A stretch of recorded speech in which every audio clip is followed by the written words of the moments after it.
This is what we are. We are.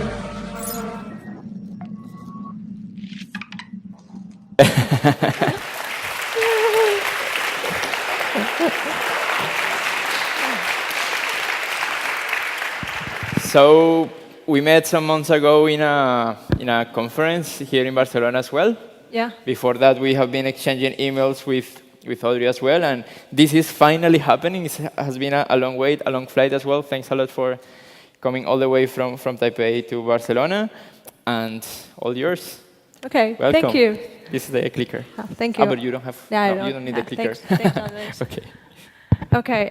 Monica just showed us how we should imagine what future will be like, and I actually always like to joke that Audrey and I are from the future because we're from Taiwan and 6 hours ahead of Barcelona. So here I am. I'm the future. This is how it looks like. Okay, I'm Russ, as shown above right there. I'm one of the colleagues of Audrey, and I'm a legal consultant in public digital innovation space, PDs, in Taiwan. And today I'll be the replica of Audrey in the flesh. So whenever, if you have any questions about Audrey or about PDs, feel free to approach me on or after the weekend. Okay, to begin with, I'd like to talk a little bit more about what I just learned, about to show a big picture of the background. In the era of group polarization and the fragmentation of social values, I think we have suffered from the two very ends of spectrums going extinct. Like, for example, our society has long been divided by social classes, such as the poor, the middle, and the rich, and the middle, including the upper middle, the poor, the lower middle. And now even the middle is going extinct. And based on this, our social values and politics are polarized in the same way. And even our climate is going polarized. Like in Taiwan, we no longer experience autumn or spring. What we usually, most of the time, experience is the scorching heat in summer and the freezing cold in winter. And I believe some of you from other parts of the world also can relate to this phenomenon. So, and coincidentally, our online communities also polarized, like in the same way. And so the centralization of social networks and the constant filtering of our daily feeds kind of discourage us from listening to the other voices outside of echo chambers. And last year, I met Andres, and I learned that he would like to name the theme of IAM Weekend this year, the Subversion of Paradoxes, and I was so captivated by it. Because I believe that the contradiction happening on the internet is exactly the same new kind of form of the polarization on the internet. And also, the echo chambers is exactly the new kind of virtual space that shelter paradoxes. So what should we do about it? How do we break out of our own echo chambers? How should we help people break out of their own echo chambers? And how should we bridge the two very ends of spectrums, and how should we subvert the paradoxes? And this happened to be what we have been doing in Taiwan, Taipei, and Audrey will later present how we facilitate the deliberation on public matters and how we reach rough consensus among echo chambers. And she is, in fact, right now in Seattle, so it's 9 hours behind us. So to thank her for staying up so late with us, please join me in welcoming her with a bigger round of applause. Thank you.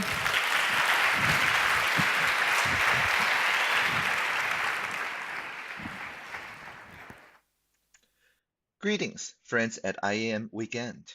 I'm Audrey Tang, Taiwan's digital minister. I'm very happy to be here virtually to share with you some stories about the subversion of paradoxes in Taiwan.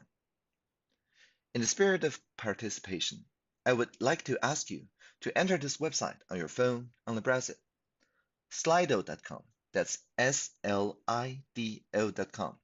This website would ask you to enter event code so please enter 427. That's today's date. Once you're in, you can ask me anything. If you see a question from someone else that you would also like to see me answer, you can like that question.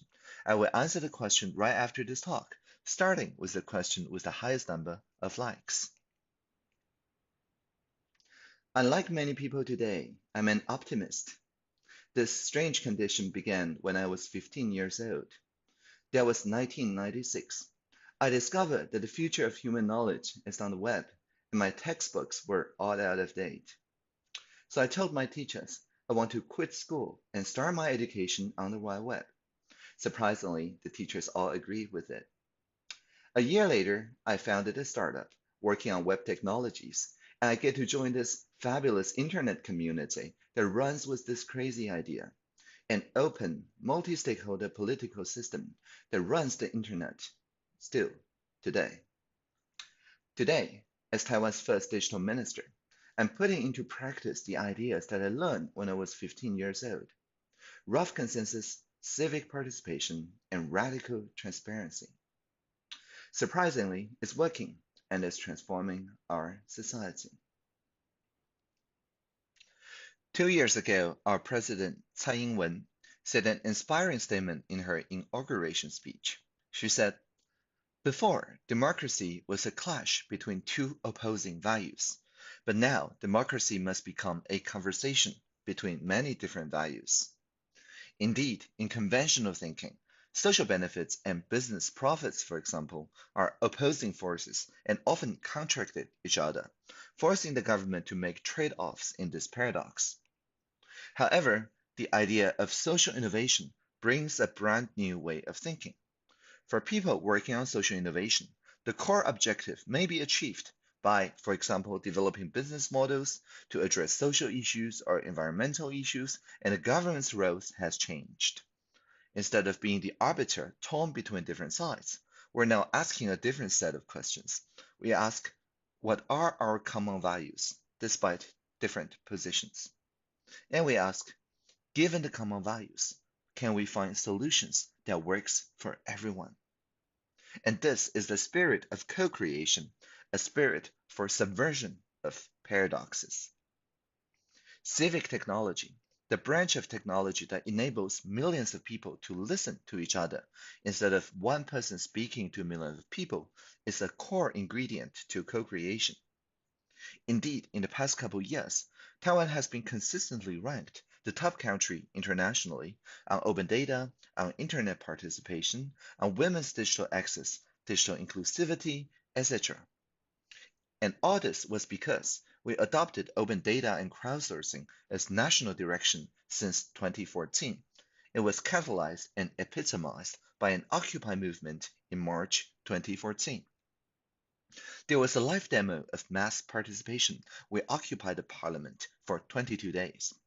At the time, the MPs in Taiwan were refusing to deliberate a trade service agreement with Beijing, and so the occupiers got into the parliament at night and stayed there. For 22 days, we demonstrated how to deliberate a trade service agreement with the whole society. There were over 20 NGOs participating, the Greens, the Labours, the Independents, everybody. And we supported this whole deliberation with a radically transparent broadcasting, live streaming logistics system, which we exported to Hong Kong for the umbrella movement in the same year. It was powered by this community called GovZero. GovZero is a civic tech community with a call to fork the government. We take the government websites, which all ends in govtw, and make better open alternatives that ends in g0v.tw. For example, the annual national budget is hundreds pages long in a PDF file and is very hard to read. But the GovZero's community's very first project was Budget GovZero TW, which shows the national budget in a way that everybody understands, and you can drill down to each and every budget details.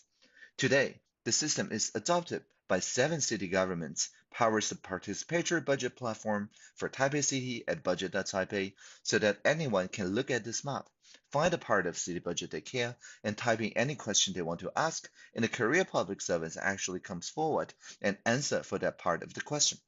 And starting next month, we're adopting this for the national government also. So this becomes a direct dialogue platform, not through the city council, or the legislative, but for the career public servants to communicate directly with citizens. So why are there so many civic hackers in Taiwan like me who spoke to my clients during the Occupy movement saying, okay, I have to take a 3-week leave because democracy needs me? I think it's because our generation, I'm 37 years old now, were the first generation that enjoyed the freedom of speech after 3 decades of martial law and dictatorship. The freedom arrived in 1989, the year of personal computers. So for us, personal computer revolution and freedom of speech is the same thing. Our first presidential election by popular vote, 1996, is also the year that World Web got popular. So internet and democracy, they're not two things, they're one and the same thing in Taiwan. So for the past 30 years, when we see free software, we always think freedom of assembly, freedom of speech, freedom from surveillance, freedom from coercion, and never free of cost. Because we know that freedom is never free of cost. Our parents' generation, our grandparents' generation paid dearly for the freedom, and we need to use the software freedoms to keep it free, as we did during the Occupy movement. And the movement caused a revolution, although a peaceful revolution. There was a radical transformation of social expectations at the end of that year, and many occupiers just found ourselves elected mayors when we did not expect it. And because of this, the prime ministers resigned, and a new prime minister and engineer said, okay, so from now on, crowdsourcing, open data is just going to be the national direction. And occupiers and the civic tech people who supported them were then invited as mentors, as advisors to the public service to solve issues, international issues like Uber. And Uber is very interesting because it was a meme, a virus of the mind. A meme was called sharing economy, and it said that code dispatch cars better than laws, and so we have to obey code instead of laws. The meme spreads through apps from driver to passenger to drivers, and you can't really argue with a meme, just like you can't argue with the flu. It's not in the same category. So there's the protest. The taxi drivers surrounded the Ministry of Transport, demanding negotiation. But how do we negotiate with a virus of the mind? For us, the solution is through a deliberation that involves thousands of stakeholders. It is scaling down of the deliberation we just did with 500,000 people, so we think we can do it. And deliberation, thinking deeply about something together, is an effective vaccine against the virus of the mind. When everyone, passengers and drivers, academics and public servants, they listen to each other and form a consensus, we become immune to divisive PR campaigns in the future. A proper deliberation with a focused conversation method involves 4 stages. The first stage is facts, where we collect evidences, first-hand experiences, objective data. And then after that is confirmed by everyone, we move to collect everybody's feelings about the same facts. You may feel angry, I may feel happy, and it's all okay. And after people converge on their feelings that resonates with everybody, we then talk about ideas. And the best ideas are the ones that address the most people's feelings. Then we translate them into legalese and sign them into decisions. However, if the decision-making process is not transparent, then the people on the street would speak a different language than people in the government, so they're not even agreeing on basic facts, let alone others' feelings. And so in that situation, ideas become ideologies, virus of the mind so potent that they can blind people to new facts and to each other's feelings. So our first step is always open data. That is making all the facts available and ask the private sector and civil society to share what they have. And next, we create an interactive survey on Polis to ask about how people feel. 4 groups of people emerged: taxi drivers, Uber passengers, and other passengers. And the Polis system shows each group how their shared sentiments are received by other groups. And the interesting thing is, it lowers people's antagonism, because you see all these people on different sides are your Facebook and Twitter friends. You just didn't talk about this over dinner. And so at the beginning, the people were on all the corners, but because we say we only give binding power of anything that people propose that convince a majority of all the different people, so participants converge on feelings that resonate not only with like-minded people, but across the aisle. So instead of distracting people with divisive statements, we attract people to focus on consensus statements that we can then use as the agenda to discuss in the face-to-face meetings. After we get such a set of feelings that resonates with practically everybody, it's now much easier for the government to engage the stakeholders and check with them one by one. Here's the consensus of the people. So do you agree? If you do agree, how do we translate that into law? Because it's live streamed and there's a full transcript, they're bound to the words that they said during this live stream consultation, and the stakeholders eventually agreed. When we ratified their agreements in August 2016, everybody knew it was coming and everybody anticipated it. So today, Uber operates legally under the new framework, but so do the taxi companies, who are now adopting the same model that Uber is using for dispatching its cars. So this method works. The next question is, can we scale this process of listening? So right after the ratification, I joined the cabinet as the digital minister to explore the possibility through PDIS, the Public Digital Innovation Space. It's like a policy lab in the national level. We have designers, we have programmers, and we're automating away a lot of those chores that public servants are doing in order to make participation possible. More interesting, perhaps, than the technical contributions, we have a culture that we are bringing to the government. For example, I'm a radically transparent minister. By that, I mean all the journalists, all the lobbyists, everybody get to ask me questions, but I only answer publicly. So if I get a question from a private email, I will reply asking if it's okay to give my answer publicly. If they're not okay with it, I'll just link to my previous statements. And it's not just to the lobbyists and journalists, but also for internal meetings. For the hundreds of internal meetings that I held as I was the digital minister, everything was transcribed. The written record is checked for 10 working days for all the participants, and we publish it to the internet. The effect is very surprising. The civil service actually become very innovative and risk-taking. They propose some very good ideas under this condition. That's because previously, before this radical transparency, the minister will get a credit if things go right, and the public service often gets a blame if things go wrong. But now, with this accountable record, if things go right, they get the credit because their name is on the transcript. But because this experimental method, if things go wrong, it's all my fault. So under this new condition, they become very innovative and open to a lot of interesting ideas. One of the ideas is adopting this thoroughly free software program called Sandstorm. It's a platform of our public service internal collaboration. We use the same tools, but open source tools. It's like Etherpad, like Weekend, which is like Trello, Rocket Chat, which is like Slack, and how the free software community is organizing themselves these days. We're also using it in the public service. And previously, the roadblock was on the cybersecurity issue, but we were able to find a community platform and for people to publicly audit this open source Sandstorm platform that solved the cybersecurity worries. It gets audited by our top-notch white hat hackers. So that we're now reasonably sure that the free software running on top of it doesn't suffer from cybersecurity attacks and issues. So we were able to do a lot of free software working methods just by adopting this. Like there's interesting system proposed and written by young public servants, like an app for ordering lunchbox together or plan traveling together or whatever. It's really good to have this choice. Also, we established an e-petition platform as a way for people to participate. At the beginning, it did not receive much attention because while for single ministry issues, people were able to get satisfactory answers, for cross-ministry issues, people would get this very blank, very bureaucratic answer that doesn't really solve their problem, but just explains why each individual ministry can't do much about it.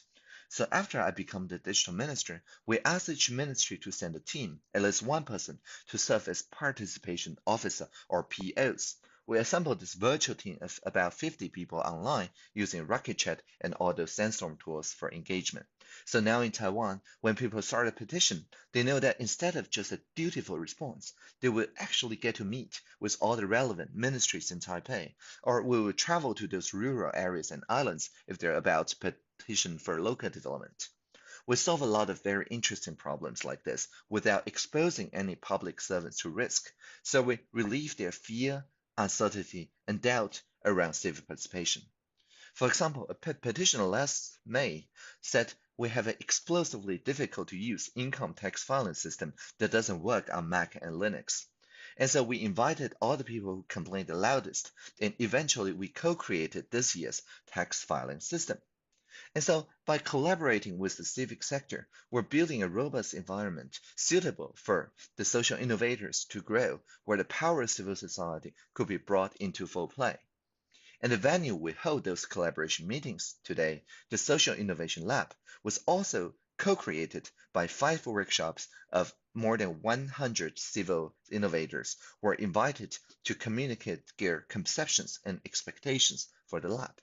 As such, we achieve a blended consensus, fulfilling all their purposes. For example, it has a resident chef, a resident kitchen and cafe. It's open until 11 p.m. and people ask for me to personally stay here as a mentor, like office hour from 10 a.m. to 10 p.m. And I do that, provided that my visitors agree to have our conversation posted online.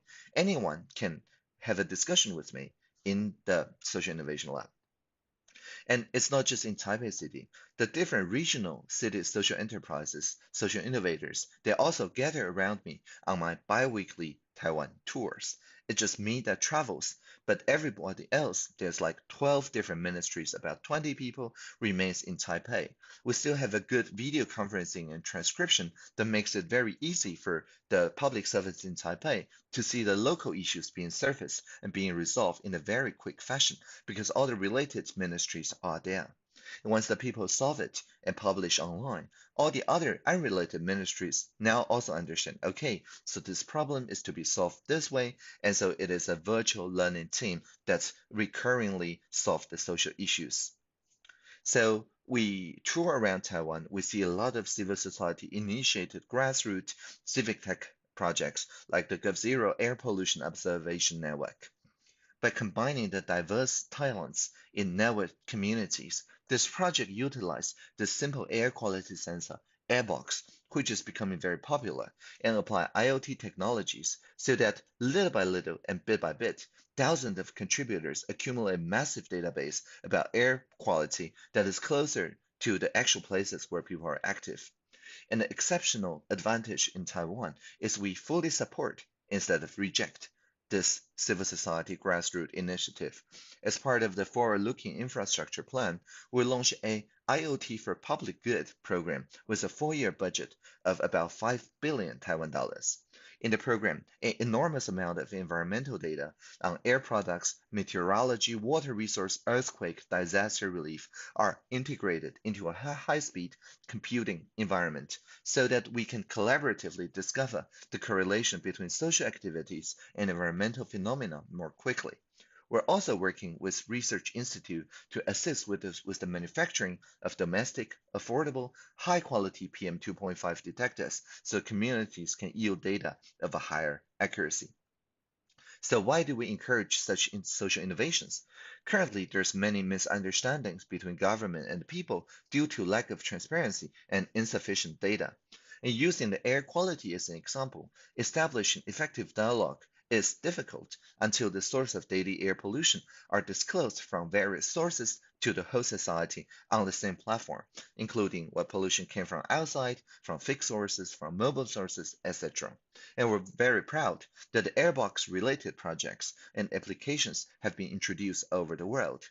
So to speak, by uniting the strengths of the government and the public, Taiwan proved to be capable of not only solving our own problems, but providing such solution to other countries in similar situations as a reference. Moreover, we have a Sandbox Act in Taiwan, so if you want to experiment in fintech and self-driving vehicles, you can apply for experimentation for 12 months up to 3 years. You get to break some laws during that period, but you need to explain why these laws need to be broken to achieve the common good for society. And during the experiment, we assemble a multi-stakeholder panel that collectively decide whether the society think this is a good idea moving forward or if it's a bad idea. If it's a good idea, regulations and laws get changed because of social innovation. If it's not a good idea, well, at least the risk is limited and everybody learns something from it, so we can try a different model next time. Through this way, Taiwan contributes our experience to the planetary civic society, focusing not just on one or two sustainable development goals, but especially on SDG 17, which is cross-sectoral, international, and cross-discipline collaboration. In conclusion, I would like to share a prayer with you about the subversion of paradoxes. When we see Internet of Things, let's make it an Internet of Beings. When we see virtual reality, let's make it a shared reality. When we see machine learning, let's make it collaborative learning. And when we see user experience, let's make it about human experience. When we hear that the singularity is near, let us remember that plurality is here. Thank you for listening. Let's take some questions. Very, very happy to be here as a hologram, as a digital minister, not in my analog body. So let's take some questions.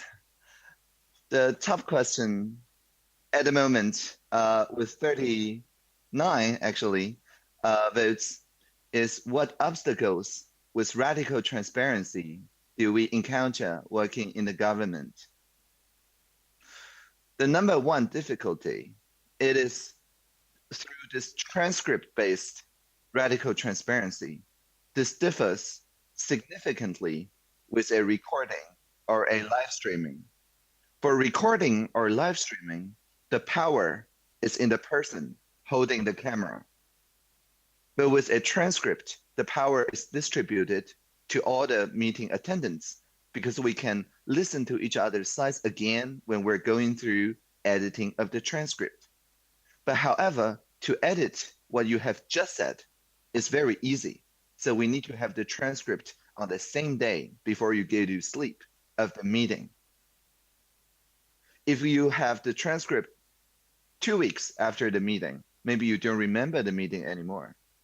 And so a speedy typing or a mix of AI and human typing so that we can receive the transcript by the same day, it is a main technological obstacle that I am working very hard with AI researchers so that people can feel very comfortable speaking in any common language in Taiwan. We have Taiwanese Holo, Taiwanese Hakka, we have Mandarin, we have many indigenous languages, and we're working very hard to make sure that no matter which language one speaks in such meetings, they can receive the transcript in the same day. So this is our main technological challenge that we're trying to fix with AI research in the next year. 36 people would like to know, what does a digital minister do on a daily basis? That entirely depends on which day of the week it is. Because I negotiated my working condition. So every Wednesday, I'm in the office hour in the social innovation lab that you just saw. And I meet with people, civic hackers, every Wednesday. Every other Tuesday, I tour around Taiwan to visit rural places, indigenous areas, anyone working on social entrepreneurship. And every other Friday, we meet with citizen stakeholders in co-creation workshops. And so I have 3 days a week meeting with people I don't know, and 2 days a week meeting with people that I know already. So this is a very delicate balance between working with an existing organization and existing hierarchies, and then 3 days a week working with grassroots communities that organize among themselves as a channel between them. 22 people would like to know, how can we better promote civic participation? The answer is to organize. It really is no other way. Civic participation rests on people caring about the same thing, finding people who care about the same thing from different angles, using digital tools or any other tools, whiteboards, post-it notes, to organize not just the social connections, but organize their thoughts. Once their thoughts are organized, so that we can look at the same facts from different perspectives and find the values we share, then that is self-organization. If people don't do that, for people who want to issue orders, who want to be authoritarian, then this is the perfect chance for one person or one team to rule other people because other people cannot organize. And internet is our best tool for organizing among ourselves, which is why we think internet and broadband access is a human right, because it allows people to organize in a self-directed fashion. 20 people would like to know, where do you find paradoxes? I think the very notion of a government, of a state, is a paradox.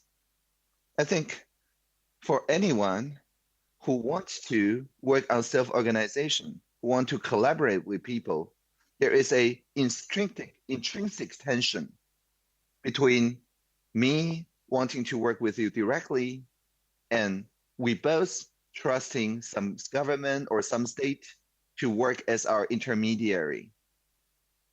An intermediary is maybe more reliable. Maybe it will take care of things when we're both asleep so that we can wake up and find that the infrastructure is still there. On the other hand, it may also change the opinions, change the ideas that citizens propose to the government for the benefit of the existence of the government itself, which is why I think we're trying to work toward a future. We're committed to make the government itself as transparent and as accountable and as learnable as possible, so that when everyone knows how the government works today, people can replicate it among themselves using the same set of tools, using a better set of tools, and the government will be equipped with protocols that talks to those self-organized, federated, self-ruling entities. And this is how we resolve the paradoxes of the over-reliance on one central government or one central state, and the self-ruling of the communities, of the cities, of the polis of today's world connected by internet. We're meeting in the middle by the protocol of co-creation. So 23 people says, how do I keep optimistic facing facts such as Trump? Well, I'm optimistic because my motivation are within myself. I wake up every day and I want to work on something that I feel passionate, I feel interested about, because I want to learn about new things. I want to make interesting things with people, and I want to listen to millions of people. And these are my intrinsic motivations. If one's motivation comes from within oneself, then there is no external circumstance that can diminish the optimism, because then every day it is just going a little bit forward on the alignment between the intrinsic values and the behaviors that one use. And this is a very old idea called virtue ethics. And I think it is time that we rediscover this kind of intrinsic motivations and virtue ethics, because otherwise then you're measuring things, you're doing utility things, which is all good, but then it leaves a lot of the motivation control to circumstances outside yourself, outside your community. So as long as one's intrinsic motivations is larger than extrinsic reward and punishment, one can be very optimistic. 22 people would like to know, how does digital policies and orientations in a smaller country like Taiwan impact the larger global perspective on media? This is a great question. In Taiwan, we're not just using digital tools invented around the globe to solve our social issues, as you just witnessed. We're also inventing new social tools to solve social problems caused by technology, because technology is not neutral. For example, in the recent social media, everybody understands now that it is faster to share a piece of post than reading it. And so anything that can capture one's emotions gets shared virally before anyone has the time to understand it. And in Taiwan, we have a mix of AI and chatbot and crowdsourced technology in instant message bots that can help you to connect to fact-checking civil society groups to make sure that it's like spam mail. Maybe the first few people receiving it will have to report it, but afterwards, everybody can get a real-time check from the chatbot based by the contribution of the community. And this kind of social innovations is how we join this international community, like the Reporter Without Borders. They have their Asian headquarters in Taiwan. Many international NGOs have their headquarters in Taiwan, and that's how we amplify these kind of social innovations and solutions that we discover on this absolute freedom of speech, freedom of assembly environment, and export it and exchange it and improve it together with the world. Because open source knows no boundaries, and free software transcends national jurisdiction systems. And so the entire world can work together on social innovations such as those digital technologies. How have you overcome the barriers of bureaucracy and resistance in the government? 16 people would like to know. Well, I did not overcome anything. I'm just here with my intrinsic motivation and optimism, and anyone can come to me and we co-design some way to free the frontline staff from chores, from the very tedious work they have to do on a day-to-day basis. Or we co-design with mid-level managers so that they can reduce the risk they incur when they're encouraged. And so the idea is very simple. It is that anyone who comes to me, we design on things, we publish the results, and the next person facing the same problem, they don't have to come to me anymore. They can just deploy this technology or this process themselves without asking me, because they know the entire context upon which that it was invented. And so this is a very, if you are in the blockchain world, for example, this is the idea of a oracle, right? An oracle is something that is outside a little bit of the system, deals with very specific protocols, and you can consult it in a way. But I'm not a channel or an oracle by myself. The actual oracle is the entire civil society, the entire worldwide free software, open culture, open source community. And by acting as a channel between the bureaucracy and the wider innovation community, I don't have to overcome anything. Instead, I just empower them to find the actual resources and the actual collaboration chances as they come by. Because I don't pressure, for example, the Ministry of Defense or any other ministry who is not yet ready to do anything. So we have 5 more minutes. 15 people wants to know, how can we change the capitalism-driven society in a social condenser-driven society? I think when we're working on social enterprise and social entrepreneurship, it is a way to resolve the paradox between the capitalism on one hand and socialism on one hand. Because when one finds an innovation that can marshal, that can use the resource of people who want to seek capital gain and the people who want to build better social connections, better environmental conditions, then this new common cause, it will free the people's mind from caring only about profit into something that is larger than oneself.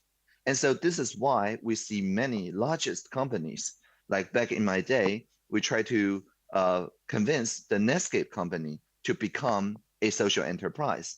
And now they are a social enterprise, the Mozilla Corporation. And so any conversion from this purely for-profit only organization into a mission-driven social organization that is transparent and that use the capitalism and channel it for the better and for the cooperative economy to grow, I think any case like this is worth amplifying. It is worth making into a model. It is worth using peer pressure or using our new company act to let every other for-profit company see a light so that they can transform into mission-driven, transparent companies that still work with the co-op movement and work with the NGOs. 15 people would like to know, are a majority of Taiwanese people technology literate? What about older people? So this is twofold. First, the rate of internet participation, more people under 30 years old participate, but then more people over 60 years old participate. I think that is because they have more time in their hands, not because of any education or literacy concerns. And we don't see a large difference between the aging groups and the younger groups in their interest to communicate. I think due to the fact that our geography makes it very easy to have broadband, cheap broadband access for everyone on the island, including the main island and the many smaller islands. And also that we have special budget. So even if you cannot afford internet access, it is provided to you at a discount or free of charge as a human right. So because of this, there is a strong connection between the civil society and the online society. So I think we're very fortunate because our geography enables this kind of cross-generational transfer on digital literacy and also on digital opportunity centers across all the islands and so on. So yes, the vast majority of Taiwanese population are literate on technology, and there's more social media accounts than the population. And there is like 90% or over 90% mobile penetration and even more than the desktop users and so on. So we're seeing the usual demographic leading from 4G to 5G, but in a technological adoption curve that is way ahead than the world's average. So I cannot answer all the questions, so I will not read anything aloud, and I will just try to very quickly answer it in the next 2 minutes. I think the first kind of projects is anything that reduce the cost of time or of labor or of capital for the government. If you can prove that it can save time or labor or anything, and the civil servants really stops to listen to you, as long as you don't cause them more political risk, anything like random control trials, co-design workshops is fair game because it makes their job easier. Yes, I think in the future, maybe 5 years in the future, we won't have the role of digital minister because all the minister will be digital. Maybe we will have one analog minister to talk to the analog world. And this period is called digital transformation. I think it is not the abolishment of one government. It is through activities such as the collective reimagination of consensus, the collective reimagination of self-organization. We have a plurality of overlapping governance systems that one day we will look at it and see, oh, the state is nothing special. So this is like one of the cybernetic slogan, like the reality is just another window, right? If you have the self-control on your organization, on your perception, on your social connection, then the existing status quo, it does not need to be overthrown, but it is made irrelevant. So Any political culture shift, of course, waits for the right moment. Before that, we can always use it as an incremental tool to increase the trust between the different civil society groups. And when the time is right, then collectively it will be a phase change. This idea is called the coordination problem. Everyone has to act concurrently, like during an Occupy, to raise the social awareness to a new level. But it doesn't mean that before the right catalyzing moment, you don't do anything. You increase the connection, the trust between the actors that could collectively solve the collaboration problem, the coordination problem afterwards. We publish all the KPIs, all the government projects, all the spendings on an independently audited government organ. And this is very important because anyone can, on the third party, see every month, every quarter, how we are doing. And so by having a public discussion and an accountable record, this is how we ensure transparency. So I'm sorry that I cannot answer the rest of the 32 questions, but feel free to reach me on Twitter. I'm Audrey T, Audreyt. So thank you very much for listening, and I wish you a very good local time. Thank you.